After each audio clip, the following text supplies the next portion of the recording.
Isang mapagpalang araw po mga minamahal kong Torrijoseños.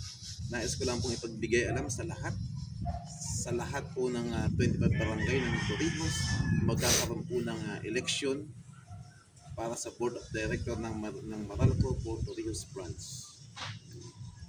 Kung saan ang kasalukuyang pong director sa ngayon ay si Ginoong Federico P. Laraca. Muli po nating iboto, serbisyong sigurado.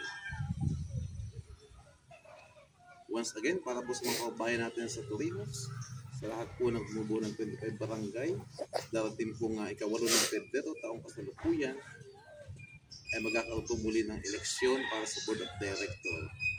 Kaya ang inyo pong lingkod ay humihiling na muli po nating iboto sa Ginoong Federico P. Laraca. Serbisyong sigurado kay PD tayo. Maraming salamat po and I love you.